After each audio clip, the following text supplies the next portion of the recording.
කාබනික පොහොර කිව්වහම විවිධ කාබනික පොහොර වර්ග තියෙනවා. ඒ වුණාට අද ලංකාවේ විවිධ රටවල් වල ප්‍රධාන වශයෙන්ම කාබනික පොහොර ලෙස භාවිතා කරනවා අගේ එකතු කිරීම දෙයක් ලෙස කොම්පෝස්ට්. එතකොට මේ කියන කොම්පෝස්ට් වල තියෙන වැදගත්කම තමයි ඇත්තටම ඒක හොඳට දි รา පත් වෙලා තිනවා. භෝගයකට ඉක්මනින් උරා ගන්න පුළුවන්. ඒක කාබනික පොහොරයක් වශයෙන් වගාවකට ඉතාමත්ම සුදුසු තත්ත්වයේ තියෙන දෙයක්. මේ කාබනික පොහොරයක් නිෂ්පාදනය කරනකොට නැත්නම් අපි කියන්නේ ක්‍රමානුකූලව කාබනික පොහොරයක් නිෂ්පාදනය කිරීම කියන්නේ කොම්පෝස්ට් නිෂ්පාදනයේදී ඒ සඳහා වැදගත් වන සාධක කීපයක් තියෙනවා. ඒ සාධක වලින් එකක් තමයි අපිට කියන්න පුළුවන් මේ කොම්පෝස්ට් නිෂ්පාදනයේදී අමුද්‍රව්‍ය ඒ වගේම අමුද්‍රව්‍ය අපි තැන්පත් කරන ගොඩේ තියෙන තෙතමනේ. ඒ තෙතමනේ ඉතාම වැදගත්. මොකද මේ ශුද්ධ ජීවීන්ගේ ක්‍රියාකාරීත්වයට. දැන් යම්කිසි අමුද්‍රව්‍ය අරගෙන කොම්පෝස්ට් නිෂ්පාදනය කරනකොට එතන හරි තෙතමනයක් නොතිබුණොත් ඒක හොඳින් දිරන්නේ. එතකොට ඒ වගේම තමයි තෙතමනේ වැඩි වුණොත් මේක නිර්වායු තත්ත්වයක් ඇති වෙලා ඒ ශුද්ධ ජීවීන්ගේ ක්‍රියාකාරීත්වය අඩු වෙලා හොඳින් දි รา පත් වීමක් සිදු වෙන්නේ. ඒකින්ද තෙතමනේ හොඳට පරීක්ෂා කරලා තෙතමනයක් ප්‍රශස්තව පවත්වා ගන්න ඕන. එකක් තමයි සමහර දේවල් ඉතා ඉක්මනින් දිරනවා. සමහර දේවල් දි รา පත් වීමට අපහසුයි. අපි ඒක විද්‍යානුකූලව හඳුන්වන්නේ කාබන් නයිට්‍රජන් අනුපාතය කියන එකෙන්. ඇත්තටම කියන්නේ යම්කිසි දෙයක් අපි ගත්තොත් කාබන් වැඩි නම් නැත්නම් මෝරලා වැඩි නම් යම්කිසි ශාක කොටසක් ඒක දි รา පත් වීමට අපහසුයි. අපි ඒක කියනවා කාබන් වැඩි කියලා. යම්කිසි පරිසරයක් අපි ගත්තාම නැත්නම් අමුද්‍රව්‍යයක් ගත්තාම ඒකේ නයිට්‍රජන් ප්‍රමාණය වැඩි නම් මේ කාබන් නයිට්‍රජන් අනුපාතය ඉතාමත්ම අඩු වෙනවා. එතකොට දි รา පත් වීමට හොඳ තත්ත්වයක් තියෙනවා.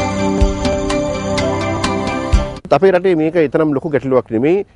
සමහරවිට අපි ගත්තොත් නූරේලිය වගේ ප්‍රදේශවලත් හොඳ උෂ්ණත්වයක් අපිට තියෙනවා මේ දි รา පත් වීම සුදුසු. අපි පරිශන වලින් බලලා තියෙනවා. ඒහෙත් හොඳට දි รา පත් වීම සිදු වෙනවා. නමුත් මේ උෂ්ණත්වය යම්කිසි තත්ත්වයකට අපිට වැඩි කරගන්න පුළුවන් නම් අපි මේ කොම්පෝස්ට් නිෂ්පාදනය කරන ගොඩ කළු පොලිතීන් එකකින් හරි නැත්නම් අදාළ වෙන මොනවා හරි දෙයකින් එතකොට අපිට උෂ්ණත්වය ආරක්ෂා කර ගැනීම හින්දා අපේ අර පරිසරයේ එතන කොම්පෝස්ට් ගොඩේ මේ දි รา පත් වීම හොඳින් සිදු වෙනවා. තාම වැදගත් දෙයක් මේ ශුද්ධ ජීවීන් ක්‍රියාකාරීත්වයේ සඳහා වාතය. ඒ කියන්නේ අපි කියන අපි ඔක්සිජන්. එතකොට මේ යම්කිසි කොම්පෝස්ට් ගොඩකට අපි නිෂ්පාදනය කරනකොට අපි ඇත්තටම සම්පූර්ණයෙන් මේ ගොඩ වහලා පොළොවටම මොනවා හරි වහන දෙයින් පොලිතීන් හරි වෙන දෙයකින් හරි වහනකොට මේක පොළොවටම දාලා සම්පූර්ණ වහන්නේ.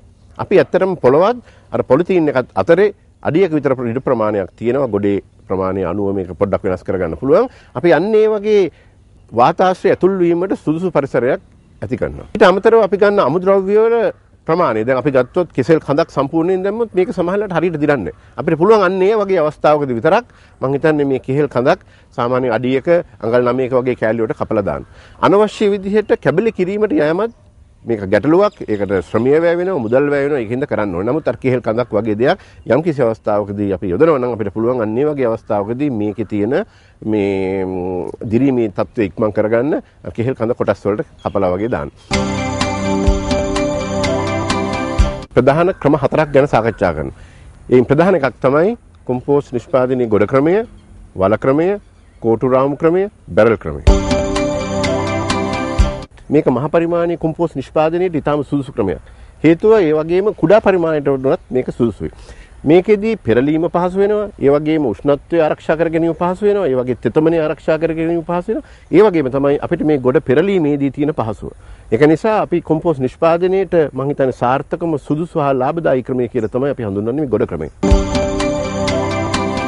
කුඩා පරිමාණයේ කොම්පෝස්ට් නිෂ්පාදනයේට සුදුසුයි. ඒ වගේම මේක වඩාත් සුදුසු වෙනවා වියලි කලාපයට. හේතුව ඇත්තරම තෙත් කලාපයේ වගේ ප්‍රදේශවල මේ කොම්පෝස්ට් නිෂ්පාදනයේ වල ක්‍රමයේ භාවිතා කිරීමේදී වර්ෂා කාලයේදී ගැටලු මතුවෙනවා. ඒ වගේම මෙම ක්‍රමයේ සුදුසු නැහැ වාණිජ්‍ය වශයෙන් කොම්පෝස්ට් නිෂ්පාදනයේ. හේතුව මහ පරිමාණයේ කොම්පෝස්ට් නිෂ්පාදනයේට අවශ්‍ය වලවල් කැපීම වගේ දේවල් කරදරයක්. ඒ වගේම වියදම් අධිකයි. මේකෙදී තියෙන එකම පහසුව තමයි ගෙවත්තක තමන්ගේ වලක් කපාගෙන තමන්ට අවශ්‍ය අමුද්‍රව්‍ය ටික විවිධ අවස්ථාවලදී තැන්පත් කිරීමට හැකියාව. මේක මම හිතන්නේ කුඩා පරිමාණයේ කොම්පෝස්ට් නිෂ්පාදනයේට තමයි සුදුසු වෙන්නේ. නමුත් මේකේ තියෙන එක වැදගත්කමක් තමයි ඇත්තටම කියනවා නම් මේ කොම්පෝස්ට් නිෂ්පාදනයට අවශ්‍ය අමුද්‍රව්‍ය එදිනෙදා ජනිත වෙන දේවල් මේකට එකතු කරලා අපිට වැඩි ශ්‍රමයක් නැතුව කොම්පෝස්ට් නිෂ්පාදනය කරගන්න පුළුවන්. නමුත් මේකේ තියෙන අඩුපාඩුවක් තමයි මේකේ තෙතමනය නිතරම පවත්වා ගන්න බෑ. හේතුව මේක වියලීමට භාජනය වෙනවා. ඒ වගේම වර්ෂාවට හසු වෙනවා. ඒ වගේම තමයි මේකේ පෙරලීමක් සිදු නොකරන හින්දා අවශ්‍ය අවස්ථාවලදී අපි බැලුවොත් මේකෙදි හුඟක් වෙලාවට කොම්පෝස්ට් නිෂ්පාදනයට වැඩි කාලයක් ගත වෙනවා. බැරල් වර්ග දෙකක් භාවිතා කරනවා. ගොඩක් බොහෝ වෙලාවට මේක ප්ලාස්ටික් බැරල් එකක් හෝ යකඩ බැරල් එකක්.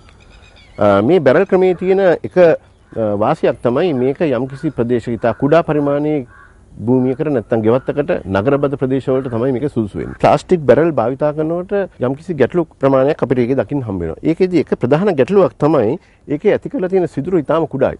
ඒ සිදුරු කුඩා වුණාම හොඳට වාතාශ්‍රය නොලැබීම නිසා මේකේ නිර්වායු තත්ත්වයක් ඇති වෙලා දි รา පත් වීමට වැඩි කාලයක් ගත වෙනවා. ඒ වගේම තමයි එතෙන්දී තෙතමනේ අපිට ආරක්ෂා කර ගැනීම වගේ දේවලුත් ගැටලුවක්. එකක් තමයි මෙතෙන්දී ඇත්තටම හොඳ වාතාශ්‍රයක් නොලැබීම නිසා ගඳ ගැසීම, පණුවන් ඇතිවීම වගේ දේවල් ගොඩක් වාර්තා වෙලා තියෙනවා.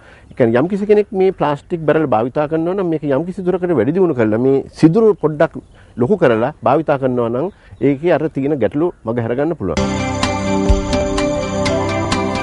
කොම්පෝස්ට් නිෂ්පාදනය කිරීමේදී අමුද්‍රව්‍ය තට්ටු කීපයකට වරක් අපි මුහුන් කියලා නිෂ්පාදනය කරන ලද කොම්පෝස්ට් අපි මේ ගොඩවලට ඉහිනවා. මේ තියෙන්නේ අපි නිෂ්පාදනය කරන ලද කොම්පෝස්ට් අපි ඒවා මේ ගොඩේ තට්ටු කීපයකට වරක් මේ ආකාරයට ඉහිනවා. මේකෙන් අපි බලාපොරොත්තු වෙන්නේ ගොඩට දි รา පත් වීමට අවශ්‍ය ශුද්ධ ජීවීන් එක් කිරීම.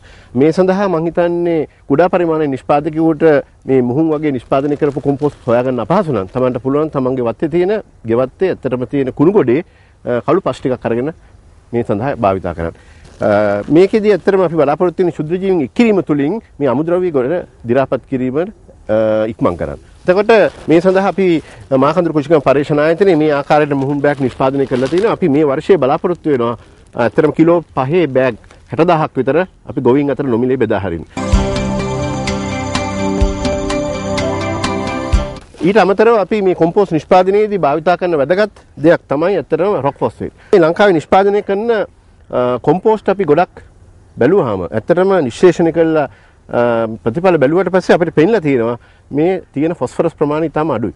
එතකොට මේකට හොඳ සාර්ථක පිළියමක් තමයි ඇත්තටම මේ එපාවල් රොක් ෆොස්ෆේට් භාවිතා කිරීම. සාමාන්‍ය එපාවල් රොක් ෆොස්ෆේට් එහි ද්‍රාව්‍යතාවයත් අඩුයි. නමුත් අපි මේ කොම්පෝස්ට් ගොඩට මේ ආකාරයට ඉහලා මේකට ජලය හා අනිත් ප්‍රශස්ත තත්ත්ව ලබා දෙනකොට ඒ වගේම ශුද්ධ ජීවීන්ගේ මාර්ගයෙන් මේවයි ද්‍රාව්‍යතාව ඉහළ යනවා.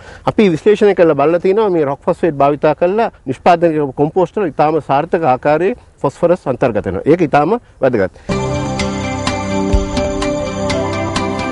කොම්පෝස්ට් ගොඩක් පෙරලීම සිදු කරනවා ඒ සම්පූර්ණ නිෂ්පාදන කාලය තුලදී 3 වරක් පමණ.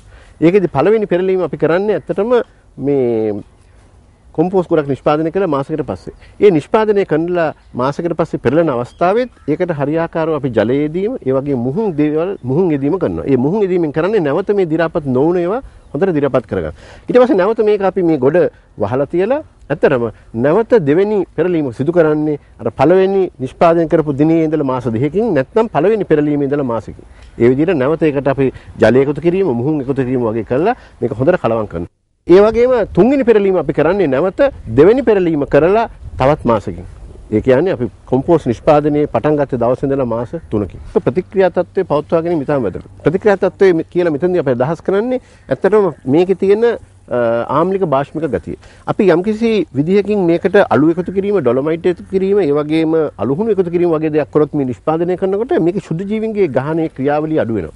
ඒ වගේම තමයි අපේ මේ කොම්පෝස්ට් අමුද්‍රව්‍ය වල නැත්නම් අපි නිෂ්පාදනය කිරීමට ගත්ත අමුද්‍රව්‍ය වල තියෙන නයිට්‍රජන් වායුවක් වශයෙන් ඇමෝනියා වායුව වශයෙන් ඉවත් වෙනවා. ඒක අපිට ගැටලුවක්. එතකොට අපේ හැදෙන කොම්පෝස්ට් එකේ තියෙන නයිට්‍රජන් ප්‍රමාණය අඩු වෙනවා. ඒක නිසා ප්‍රතික්‍රියා තත්ත්වයේ ආම්ලික තත්ත්වයකින් පවත්වා ගන්න ඕන වැදගත්. ඒක නිසා විශේෂයෙන් මේකට ඩොලොමයිට් යෙදීම, අලුහුණු යෙදීම, අලු යෙදීම සිදු කරන්න එපා කොම්පෝස්ට් නිෂ්පාදනය. යම් කිසි කෙනෙකුට අලු යෙදීම අවශ්‍ය නම් ඒකෙන් අපි බලාපොරොත්තු වෙන්නේ අර පොටෑසියම් පෝෂක පදාර්ථය ලබා දෙන්න නිෂ්පාදනය කළ කොම්පෝස්ට් යොදනකොට විතරක් අලු සමග කලවම් කරලා ඕන නම් ශේෂ්ත්‍රයට යොදන්න. ගොඩට අලු යෙදීම සිදු කරන්න එපා. එසේ ප්‍රතික්‍රියා තත්ත්වයේ ආම්ලික තත්ත්වයක තියාගත්තොත් මේ ක්‍රියාවලිය ඉක්මනට සිදු වෙනවා, ශුද්ධින්ගේ ක්‍රියාවලිය ඉක්මනට සිදු වෙනවා. ඒ වගේම දි รา පත් වීම ඉක්මන වෙනවා. ඒ වගේම අපිට හොඳ නයිට්‍රජන් අන්තර්ගත පොහොරයක් අපිට ලැබෙනවා.